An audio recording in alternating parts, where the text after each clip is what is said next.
The live TV, सच सबसे आगे। नमस्कार, द लाइव टीवी आप देख रहे हैं। आपके साथ मैं हूं आदित्य कुमार। आज दूसरे चरण का मतदान हो रहा है। अमरोहा में 40% से ऊपर वोटिंग हो चुकी है और अब यह सवाल गूंजने लगा है सोशल मीडिया पर, क्या मुसलमानों को वोट नहीं डालने दिया जा रहा है, या मुसलमान जब जुम्मे की नमाज के बाद आएंगे तो क्या उनके वोट्स को रोका जाएगा, वोटर्स को रोका जाएगा, क्या इसके लिए कोई प्रबंध किया जा रहा है। ऐसी अफवाहें हैं या हकीकत है, लेकिन सोशल मीडिया पर जो दावे किए जा रहे हैं वो बहुत ही संगीन है और बहुत ही मतलब सवाल खड़े करने वाले हैं। आईपी सिंह जो कि समाजवादी पार्टी के नेता हैं, वो एक स्क्रीनशॉट साझा करते हैं व्हाट्सएप का और इसमें बेबाक खबर, बेबाक अंदाज है। इसमें आईपीएस मुनिराज का एक फॉरवर्डिंग मैसेज आता है जिसमें लिखा है कि अभी सब लोग नमाज पढ़ने गए हैं और 3 बजे के बाद ये फिर भारी वोट करेंगे। मुस्लिम बूथ्स पर 40% वोटिंग हो गई है। कैसे भी 3 बजे फोर्स लगा दीजिए। आपको बहुत बहुत धन्यवाद। अमरोहा ये शेयर किया गया है। अब ये कहा जा रहा है कि गलती से किसी और को भेजना था और भेज गया कहीं और, जिसके बाद से अब ये वायरल हो गया है।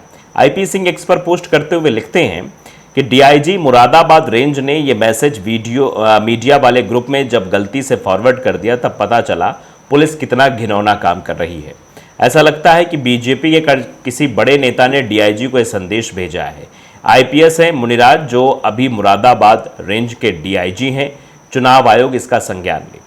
अब ये जो स्क्रीनशॉट है वो तेजी से वायरल हो रहा है, जिसमें मुनिराज के बारे में बात हो रही है कि मुनिराज इस तरीके का मैसेज फॉरवर्ड कर रहे हैं और इसको समाजवादी पार्टी के नेता आड़े हाथों ले रहे हैं। तो आप समझ सकते हैं किस तरीके से चुनाव कहा जा रहा है कि चुनाव को प्रभावित करने की पुरजोर तरीके से कोशिश की जा रही है। अमरोहा में सबसे ज़्यादा मतदान हुआ है और इसीलिए शायद ये कुछ किया जा रहा है। फिलहाल द लाइव टीवी इसकी पुष्टि नहीं करता है, लेकिन हाँ, सोशल मीडिया पर जिस दावे के साथ ये खबर शेयर की जा रही वो हम आपको बता रहे हैं। अब देखिए, कई लोगों ने इसको लेकर एक्स पर पोस्ट किया है। अभी आईपी सिंह का आपने पोस्ट देखा, उसके बाद में आपको लोकेश राय है वो भी इस पर लिखते हुए नज़र आ रहे हैं। तो आप समझ सकते हैं किस तरीके से ये बड़ा जो है, क्या कोई कांड हो रहा है, क्या इसके पीछे कोई बहुत बड़ी वजह है, क्या कुछ है। ये अपने आप में कई सवालों को जन्म दे रहा है और लोग इसको एक्स पर पोस्ट कर रहे हैं। लोकेश राय लिखते हैं कि इलेक्शन 2024 में ये क्या हो रहा है। तो ये सवाल पूछा जा रहा है कि आखिरकार हो क्या रहा है। ये देख लीजिए, एक सीनियर आईपीएस अफसर है, मैसेज वायरल हुआ है, लगता है किसी संगठन के पदाधिकारी ने भेजा है और उसी को ये फॉरवर्ड किया गया है। आप समझ सकते हैं, लगातार ये वायरल है। एक और एक्स पर पोस्ट साहित्य सिद्दीकी के द्वारा किया जा रहा है। ये लिख रहे हैं कि हर जगह मुसलमानों को वोट डालने में परेशानी आ रही है। ईवीएम खराब है या वोटिंग लिस्ट में नाम नहीं है या फिर बहुत आहिस्ता वोटिंग हो रही है। इस इलेक्शन कमीशन तमाशा न देखे, अपने संवैधानिक जिम्मेदारी निभाए। ये लोग कह रहे हैं कि मुसलमानों को वोट डालने से रोका जा रहा है। कहीं पर मशीन ख़राब हो गई है, कहीं पर वोटिंग सुस्त चल रही है, तो कहीं पर वोटर लिस्ट में नाम नहीं। इस तरीके की समस्या मुस्लिम मतदाताओं के साथ आ रही है, मुस्लिम वोटर्स के साथ आ रही है। तो उससे भी बड़ा सवाल ये है जो ये स्क्रीनशॉट वायरल हो रहा है। दरअसल कहा जा रहा है कि आईपीएस मुनिराज का ये जो डीआईजी हैं मुरादाबाद रेंज के, उनका ये टेक्स्ट मतलब उनका मैसेज है व्हाट्सएप पर जो फॉरवर्ड किया जा रहा है और गलती से किसी दूसरे ग्रुप में जिसमें मीडिया वाले हैं उसमें ये चला गया, शायद बाद में डिलीट कर दिया गया होगा और ये वायरल हो गया है, जिसमें साफ तौर पर लिखा हुआ है कि अभी जुमे की नमाज है और जुमे की नमाज के बाद भीड़ और बढ़ सकती है इन लोगों की, इसलिए जल्द फोर्स लगा दी जाए, ये जो है कहा गया है।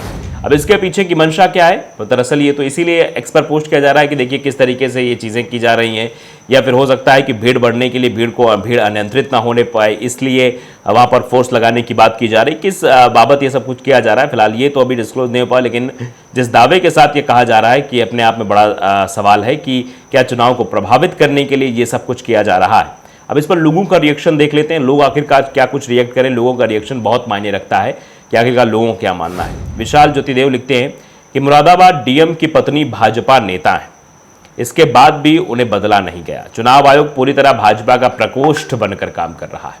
ये पहला बड़ा सवाल उठा दिया है कि मुरादाबाद डीएम की जो पत्नी है वो भाजपा नेत्री हैं, इसके बाद भी डीएम को बदला नहीं जाता है। चुनाव आयोग पूरी तरह भाजपा का प्रकोष्ठ बनकर काम कर रहा है। आरिश लिखते हैं ऐसे जीतती है बीजेपी, लोगों को वोट देने से रोकना भी इनका कृत्य है। यानी आप समझिए कि ज़्यादा वोट करने की अपील की जाती चुनाव आयोग के द्वारा और कई कार्यक्रम चलाए जाते हैं, मतदाता जागरूकता अभियान। लेकिन जब मतदाता वोट डालने पहुंचे तो क्या मतदाता को रोक दिया जाएगा? तो ये सब कुछ जो है धरा का धरा रह जाएगा। अब देखिए, कुमार हर्ष राहु लिख रहे हैं कि वाकई में शर्म की बात है ये। अब लोगों को ये दिख रहा है, लोगों को जो लग रहा है तो लोग तो यही कहेंगे, देखिए कितने शर्म की बात है, किस तरीके से ये चुनाव को प्रभावित करने की कोशिश की जा रही है। तनु लिख रहे हैं कि ये बहुत ही घृणित है, ये लोकतंत्र की सीधी हत्या है। यानी लोकतंत्र में जो अपनी बात रखने का अधिकार, अपने मताधिकार का प्रयोग करने का अधिकार है, उसी अधिकार को छीना जा रहा है, तो लोग तो सवाल उठाएंगे। एडवोकेट दानिश अली भी लिखते हैं कि अधिकतर पुलिस अधिकारी भाजपा के गुलाम हैं, ये लिखा जा रहा है। ये मैं नहीं कह रहा हूं, ये एडवोकेट दानिश अली लिख रहे हैं एक्स पर कि अधिकतर पुलिस अधिकारी भाजपा के गुलाम हैं, लोकतंत्र को कुचलने में भाजपा की मदद कर रहे हैं। लोकतंत्र को कुचला जा रहा है और भाजपा की मदद की जा रही है। राहुल गुप्ता भी लिखते हैं, देखिए ये मोदीज फैमिली है, मोदीज फैमिली का भी रिएक्शन इस पर जान लेते हैं कि आगे का इस पर क्या बोलेंगे। लिख रहे हैं कि सबको बेवकूफ़ समझ रखा है क्या, अब शब्द ऐसे हैं तो बोल भी नहीं सकता हूँ। अभी ऐसे ऐसे 100 स्क्रीनशॉट फोटोशॉप करके बना सकता हूँ, तेरे अलावा या सब यहाँ बेवकूफ़ बैठे हैं, और आगे भी गाली ही लिखी हुई है। आप समझिए कि मोदीज फैमिली के लोग किस तरीके से सभ्य हैं, कितनी सभ्यतापूर्ण बातें करते हैं, कितनी अच्छी बातें करते हैं, कितने शालीन हैं।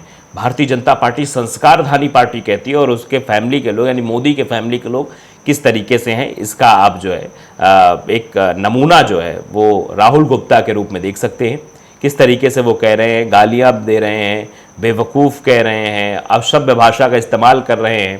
तो ये सब चीज़ें हो रही हैं। आप समझिए चुनाव को तो प्रभावित करने की पहले से ही कोशिश बताते की जा रही है। लोकेश राय ने जो लिखा उस पर भी लोग कह रहे हैं। तुषार लिखते हैं कि ऐसे महान अधिकारियों के नाम भी बताया करो, ना कि छिपाया करो, पता तो चले प्रदेश और देश की जनता को चुनाव आयोग कुछ नहीं करेगा। नेताओं, राजनेताओं और केंद्र के पप्पू बनकर बैठ गए। आप समझिए। दीनदयाल लिख रहे हैं कि लोकतंत्र, भारत मदर ऑफ डेमोक्रेसी, मतदान प्रतिशत बढ़ाने के एम्बेसडर। आप समझिए, मतदान बढ़ाने के एम्बेसडर, इस तरीके से भी लोग अपना एक्स पर पोस्ट कर रहे हैं। लेकिन जो आखिरी में जो पोस्ट हमने बताया था शाहिद सिद्दीकी का, जिन्होंने ये कहा कि मुसलमानों को वोट देने से रोका जा रहा है, कहीं पर ईवीएम ख़राब हो जा रही है, कहीं पर स्लो वोटिंग हो रही है, तो कहीं पर यह बताया जा रहा है कि भैया अभी थोड़ी देर रुक जाओ, मतलब आने नहीं दिया जा रहा है, वोटिंग लिस्ट में नाम कहीं पर नहीं है। ये सारी चीज़ें निकल कर सामने आ रही हैं। अब देखिए अभय हैं, वो लिख रहे हैं, इस पर अभय का रिएक्शन क्या आता है कि आप मोदी को हिंदू मुस्लिम करने के लिए कटघरे में खड़ा कर रहे हो, लेकिन खुद भी तो केवल मुस्लिम मुस्लिम कर रहे हो। आपको ज़्यादा जिम्मेवार हो मुसलमानों के पतन के लिए, और आपको बाकी कुछ और नहीं दिखता मुस्लिम के अलावा। बहुत हिंदू वोटर का नाम भी गायब वोटर लिस्ट से, सब देखो, ये भी कहा जा रहा है कि सब देखो क्या कुछ हो रहा है। और ये देखिए बैक बेंचर लिखते हैं कि खतरे में है, मजहब खतरे में है। समाजवादी कांग्रेस का 4 जून वाला ट्रेलर अभी से दिखने लगा है। आप समझिए, ये जो स्टाइल बना रखी है, जो पैटर्न बना रखा है, उसी पैटर्न में काम कर रहे हैं। फिलहाल ये स्क्रीनशॉट वायरल होने के बाद कई सवाल जन्म ले रहे हैं, क्या सच्चाई है क्या नहीं है, तो जांच का विषय है। आगे जांच होती है नहीं होती, चुनाव आयोग इसको संज्ञान में लेता है कि नहीं लेता, लेकिन फिलहाल चर्चा इसकी जोरों पर है। द लाइव टीवी को अगर आपने सब्सक्राइब नहीं किया जरूर करें, बेल आइकन दबाएं ताकि सच खबर आप तक पहुंचती रहे। नमस्कार। द लाइव टीवी, सच सबसे आगे।